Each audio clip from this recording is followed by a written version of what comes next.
Nosso convidado, Alberto Carlos Almeida, cientista político e diretor do Instituto Análise, tem vários livros publicados, entre eles Cabeça do Brasileiro e a Cabeça do Eleitor.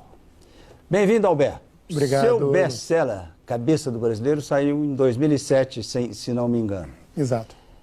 Que cabeça o brasileiro tinha naquela época e o que mudou?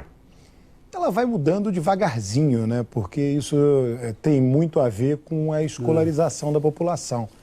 Na medida em que vai avançando a escolarização, todo mundo anda junto, né? Então, isso vai modificando. Eu vou fazer uma atualização do livro com novos dados nacionais, com as mesmas perguntas, e a gente vai ver isso com maior, com a lupa, né? Exatamente o que aconteceu. Mas certamente foi isso, é uma mudança geracional.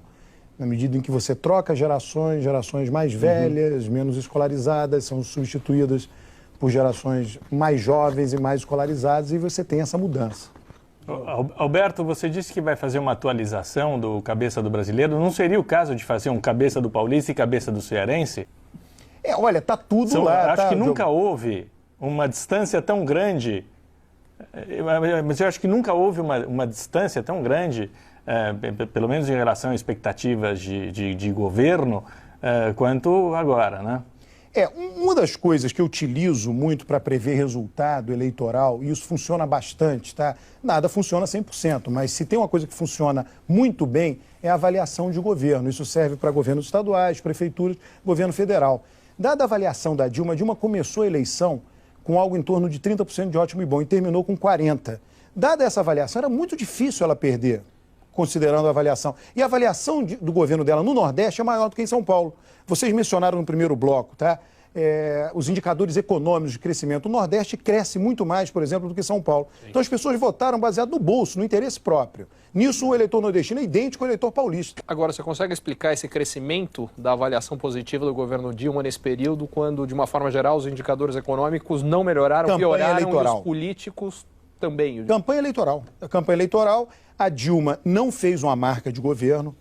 Tomamos Fernando Henrique. Fernando Henrique já estava dada a marca de governo antes dele começar. Plano Real, controle da inflação. Lula fez uma marca de governo no decorrer. A Dilma não fez. Então, não é que a campanha tenha feito a marca de governo, claro que não.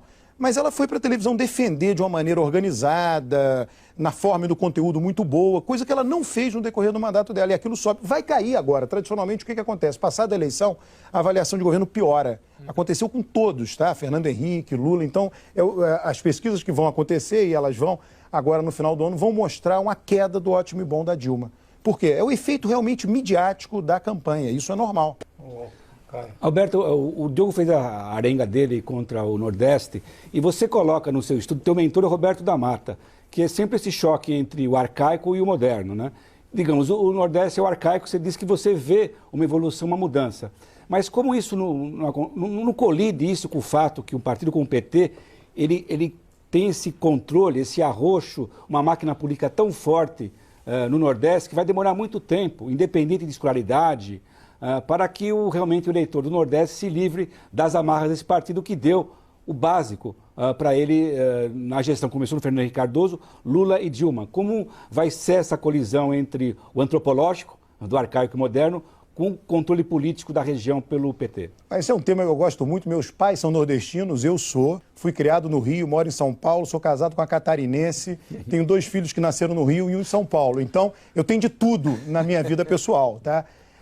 O que acontece? É o interesse próprio. Se você pegar, Caio, os mapas eleitorais dos diversos países no mundo, eles têm exatamente a configuração que o nosso mapa eleitoral tem. Bordeaux, na França, famosa pelos vinhos, ela vota no Partido Socialista de maneira sistemática. Andaluzia, na França, vota no PSOE da Espanha de maneira sistemática. Então, essa divisão regional existe.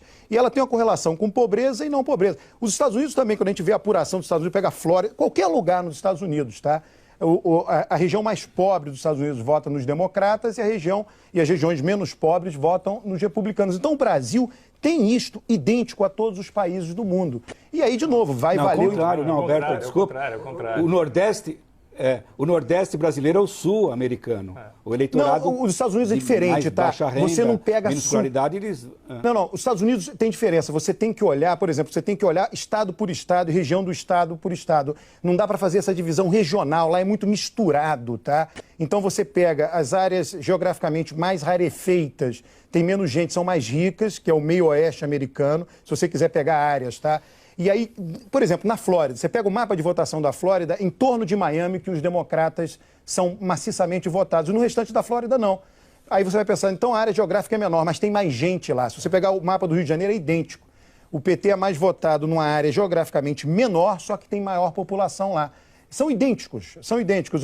Eu já estudei todos esses mapas. Então, você tem um padrão de votação previsível. A Alemanha é a mesma coisa. São Paulo tem um precedente na Alemanha. A Baviera, desde a Segunda Guerra Mundial, nunca elegeu um governo de esquerda. Então, digamos assim, ou a Baviera é São Paulo, ou São Paulo é Baviera, tanto faz. Do ponto de vista de comportamento eleitoral, existe essa semelhança. Aí pega aquela área de Hessen da Alemanha, que é a área industrial, trabalhadores mais pobres, vota sistematicamente no SPD alemão. Então, digamos, lá é o Nordeste deles. Tá? Então, todo o país tem essa divisão. Isso é algo inteiramente normal. E não tem a ver necessariamente com a cabeça do brasileiro, a cabeça do francês, mas tem a ver com o interesse próprio, né? Quem te representa? A população pobre do Nordeste e pobre das grandes cidades, enfim, Rio de Janeiro, Minas. Você olhando o mapa e colocando uma lupa no mapa de Rio de Janeiro e Minas, você vai ver isso. Essas pessoas mais pobres se sentem representadas pelo PT e as pessoas menos pobres se sentem representadas pelo PSDB. Então, a disputa está bem estruturada no Brasil. Isso é muito importante para o bom funcionamento da nossa democracia. Por isso que nunca vai virar uma Argentina, porque é possível alternância do poder. Está aí o resultado, 4 pontos percentuais. Faltou muito pouco para haver alternância no poder. Na Argentina não tem resultado assim, hein? A Argentina, desde 1930, só o Partido Peronista completa um mandato presidencial. Tá? O grande problema da Argentina é esse, não tem um PMDB. O Brasil tem. O PMDB permite que todo mundo complete o mandato presidencial. Pô, a gente pode exportar o PMDB para eles, então... Eles não sabem, mas eles precisam do PMDB. Olha, Alberto, várias pessoas acham que o Brasil, não importa o que vai acontecer, o Brasil já está peronizado. Você acabou de mencionar a cabeça da Argentina. Existe uma conexão entre a cabeça petista e a cabeça peronista? De modo algum. Lá tem até hoje, você anda em Buenos Aires, tem lá sindicato peronista. Não existe sindicato getulista, sindicato lulista no Brasil. O Brasil não tem nenhum traço de culto à personalidade, como, por exemplo, tem na Argentina. Isso não existe. E olha, só esse indicador, viu, Lucas, é suficiente. Desde 1930 é muita coisa. Só os peronistas completam um mandato presidencial. Isso é uma coisa absurda. Então, o Brasil tem competição. Olha, esse exemplo, isso é importante. E isso não pode acontecer no Brasil? Não, o Brasil é mexicanizado, né? O PT tomou conta do Estado de uma maneira que só no México aconteceu. Só no México houve uma ocupação tão flagrante, tão grande, tão... A vantagem é que o PRI soube se reformar nos últimos anos. Vamos ver se o PT vai conseguir. Mas o PRI ficou 70 anos, né? O PT vai para 16. Então está muito longe, 70 menos 16, a diferença é bastante grande. Não, o perigo é exatamente esse. Mas o que acontece? Esse. Nós Como você tem com daqui a 54 anos. A sobrevivência do PT está assegurada pela existência do Nordeste, a sobrevivência com força do PSDB está assegurada pela votação de São Paulo, pela existência de São Paulo. Então a competição está aí. A diferença foi 4 pontos. Talvez se a equipe de marketing do Aécio fosse uma boa equipe, não tivesse havido essa diferença, ele tivesse ganho. Tá, isso a gente não pode falar da Argentina, por exemplo.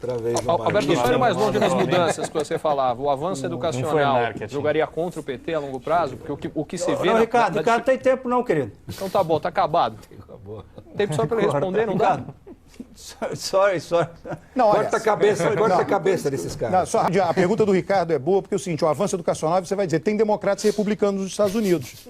Então, a diferença relativa se mantém. Então, as forças políticas ficam asseguradas. Elas vão se mover junto com a sociedade.